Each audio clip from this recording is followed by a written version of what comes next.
Ang gagawin namin, ang layout namin ay mga power layout lang sa second floor. Dahil steel deck naman ito, ang gagawin namin sa ground floor ay expose na lang yung layout ng mga ilaw. Ito yung ating power layout sa ground floor, and then ito yung sa second floor. Yung i-layout namin ay sa second floor. Ito. So naka-scale siya 1:100 meters. Guys, nandito na tayo sa second floor. So ito yung mukha ng ating second floor, guys. Yan, pag-akyat ng hagdan, family area agad. Iiwas natin sa bakal yung ating tubo para pag naglagay tayo ng utility box ay hindi dito tatama yung utility box.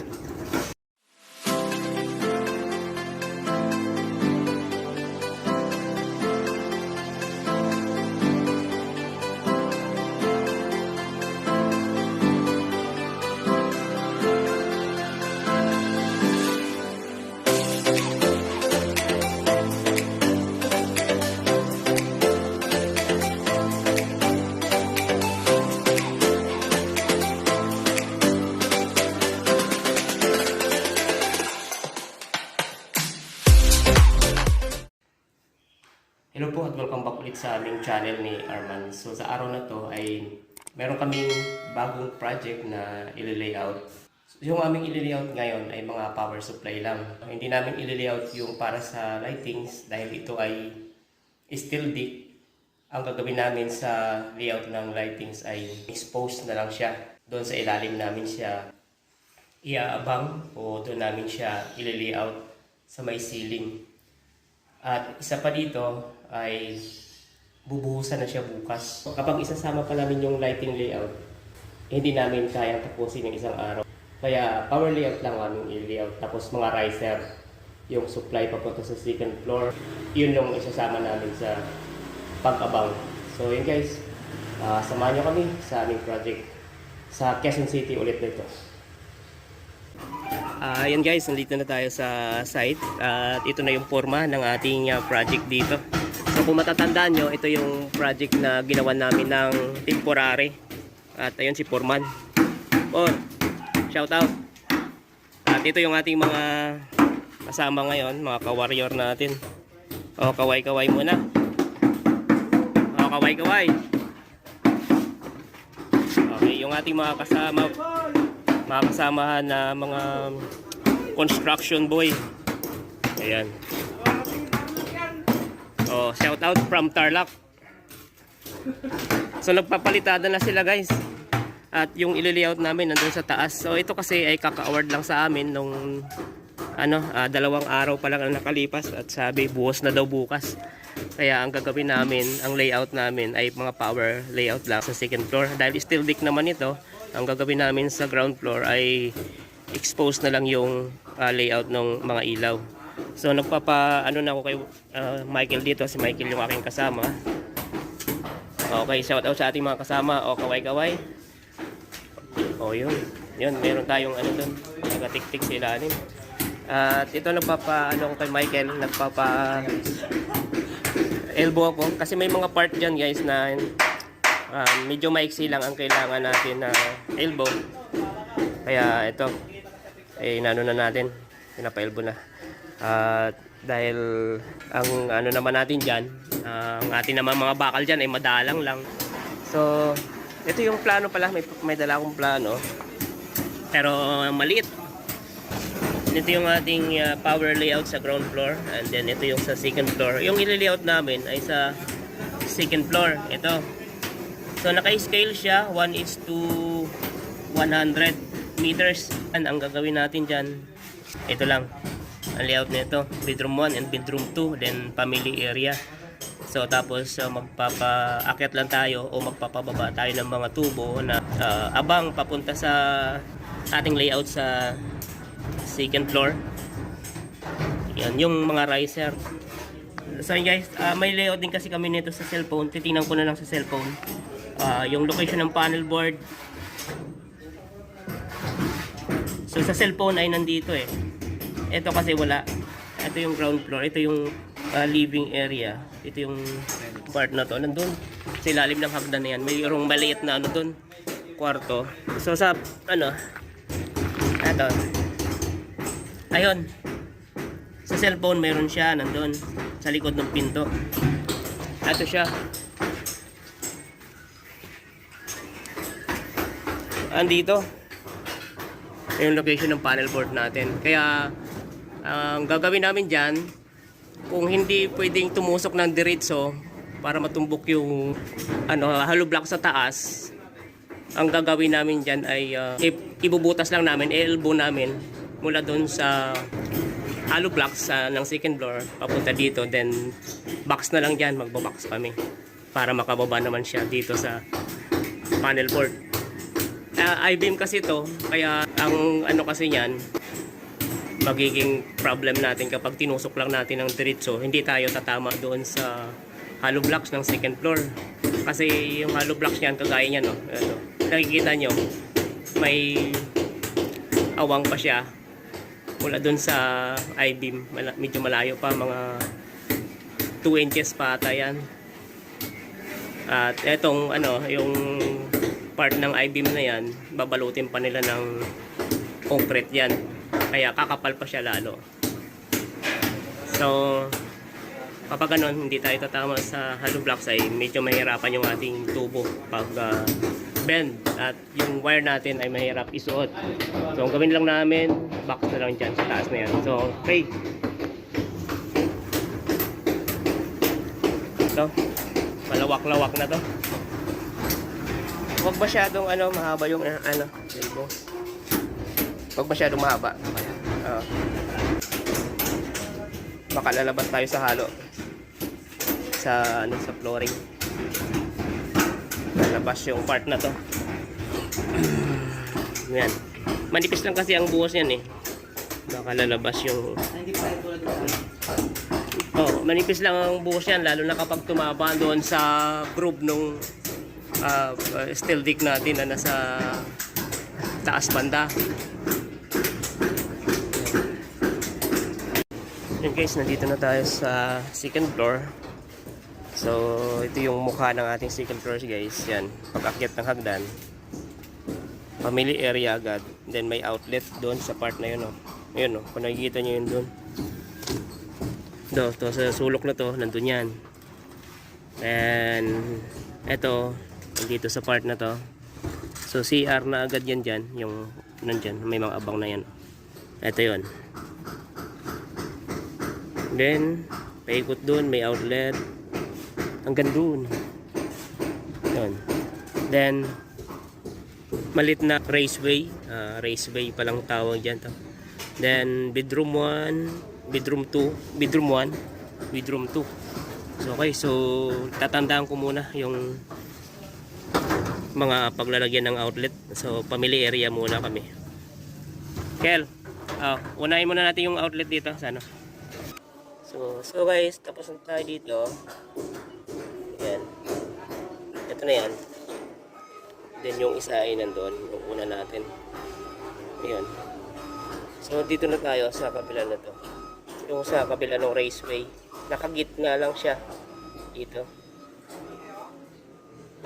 Sa ito tong storage na to, sa wall ng storage, saka tong yun nakagitna lang siya dito. Ito, nakagitna. Papunta dun. Ito eh. Ito lang. So isa dito. Ayan. Tapos yung isa nandito sa gitna ng storage.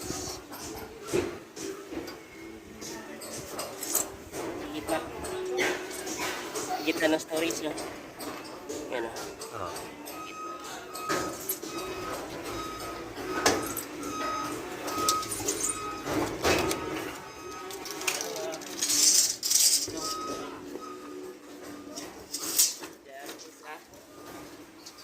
Then tapos nun, okay na tayo dito. Water heater. Yung water heater mo,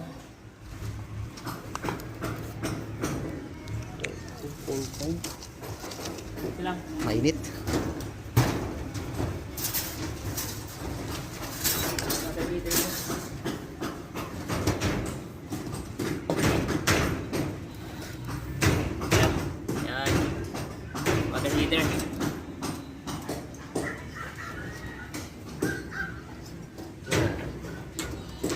Then may countertop dito. Outlet. Dito may countertop outlet. Tapos, ano ba yung yan? Next. Middle. Dito tayo sa bedroom 2. Isa, dalawa, tatlo, apat. Apat yung outlet niya. So yun guys, yung water heater natin. Ito, yung water heater natin dito. Ito, water heater to. Andito. Yan na. Ito na yan, 3/4. Then, may countertop outlet. Ito, sa gilid. Ito, dito. Ayan. CO dyan. Then, papunta doon sa bedroom 2. Meron sa gitna. So, tapat natin doon. Isang outlet. Gitna. Then, nandun. Sa dulo.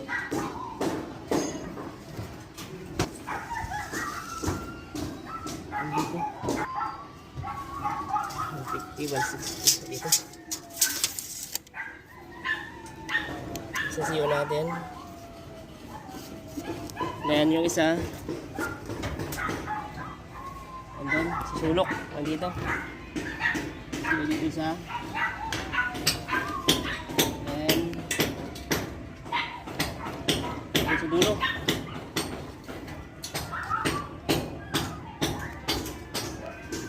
Nandito.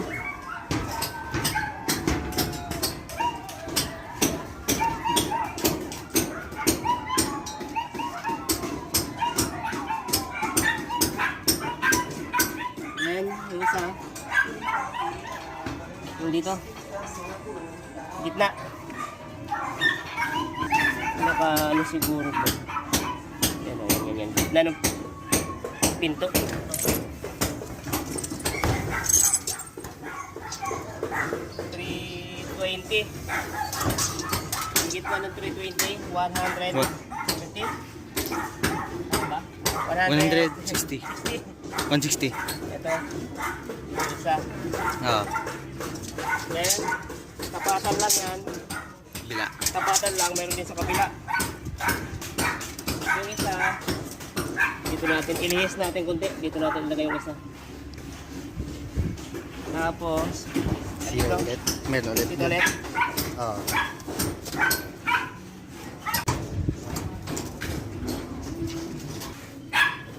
Sa gitna. Dapat. Ha? Patas na yun. Gitna tayo.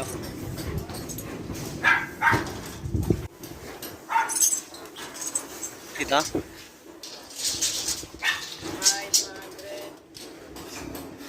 Yan. 510. 200. 56. 55. Gitna dyan. 55.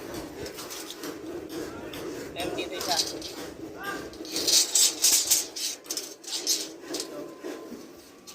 Yan.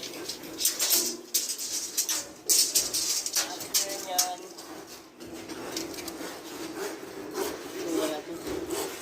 After yan. Water heater. Yan. Ito na pabila. Counter top naman. So ito na yung outlet niya. Okay na? Sige. Water heater na lang ang countertop. So, ito yung water heater sa kabila. Ito yung countertop dito. Ito yung countertop. Ito yung water heater. Water heater. Okay. So, okay. Layout na tayo. Lagyan yung plastic na lang yan. Sige, video ko lang. Ako lang maglalagay ng... Ako lang maglalagay. Dala ko ba yung lagari? Ha? Lagari. Yan, yan. So,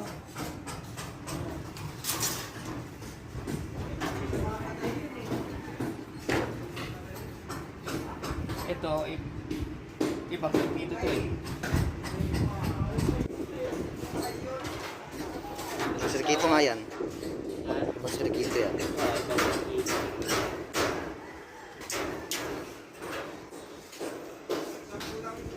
Bakit mataas yung bakal nila dito? Tapos ulit diesel. Dito na tayo sa baba. Kasi, hindi, ito sa baba. Ito. Ah. Ito. Ito lang yan. Ah. Tumisa ito. Yan. Tayo, tapos ito. Dito. Dito. Yan, nandito. Ito, nandito. Sa dito. Mamaya na yan dyan. Kasi ito lang ang dito yan eh.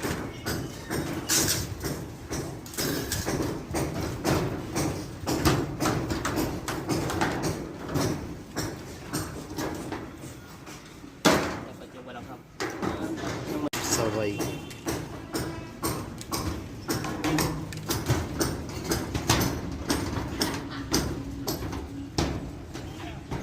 Walang hap. Walang hap yung mga dala ko.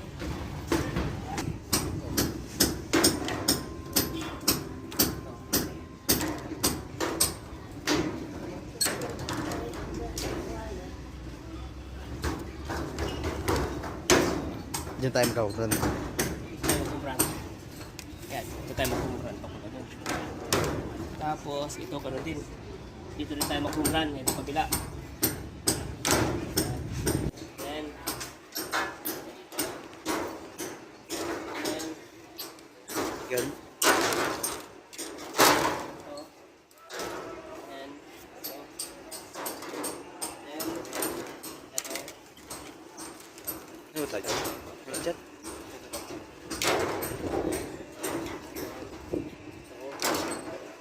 Wala nang may hub. Kupling na lang tayo. Then, punta doon. Then, dito tayo last. Last. Last to. Ito. Okay, then, Water heat. water heater.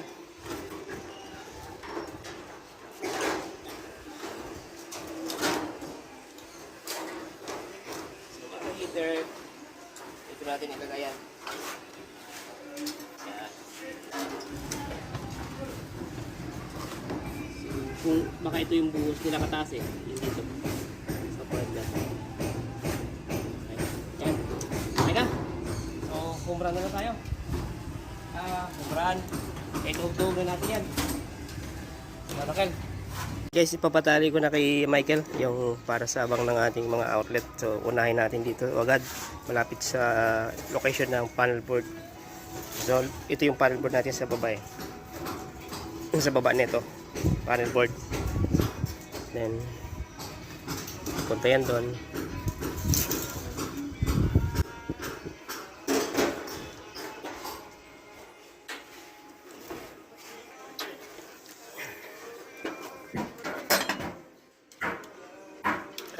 Teka, huwag mo itali dyan.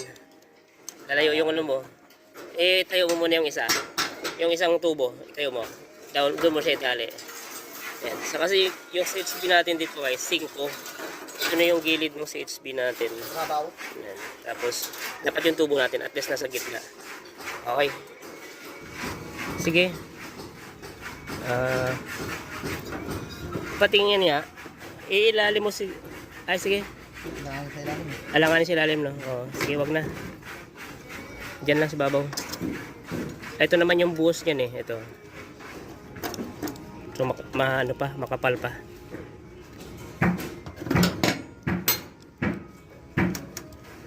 Yung ano mo, ganso. Ganso. Wala pa nang magamit ng ganso. Hindi na saan yan. Na? Hindi na saan gumamit ganso.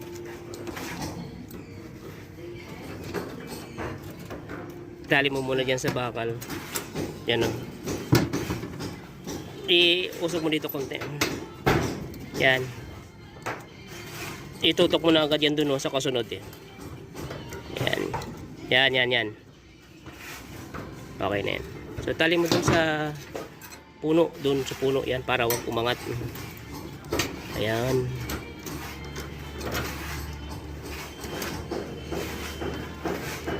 Oop.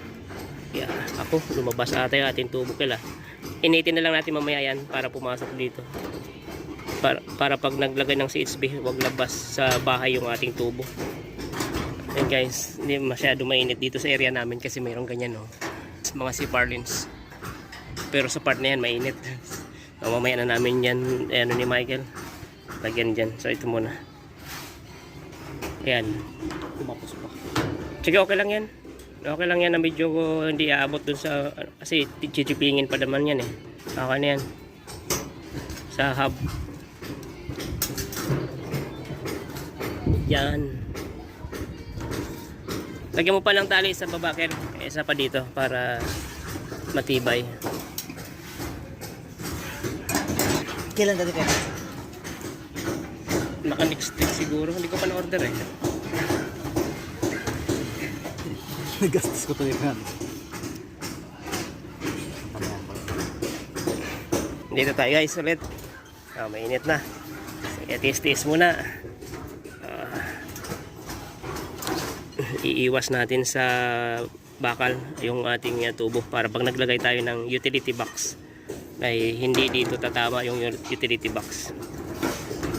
Okay.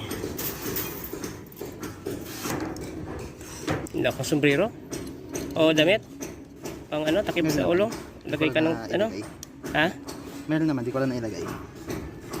At mamaya kunin mo, init eh, tapos ng bagyo, init ang kapalit. Dating hindi binaba yun. Oo. Ngayon kasi kahit sana binabaha.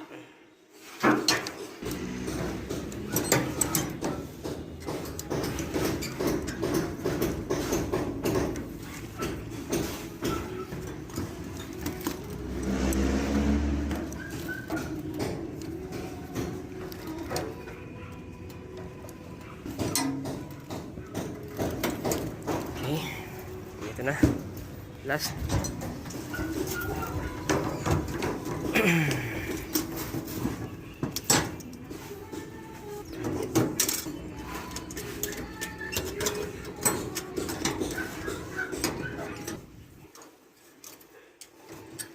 Okay. Mainit na guys. Ayan, taas ilpo dun.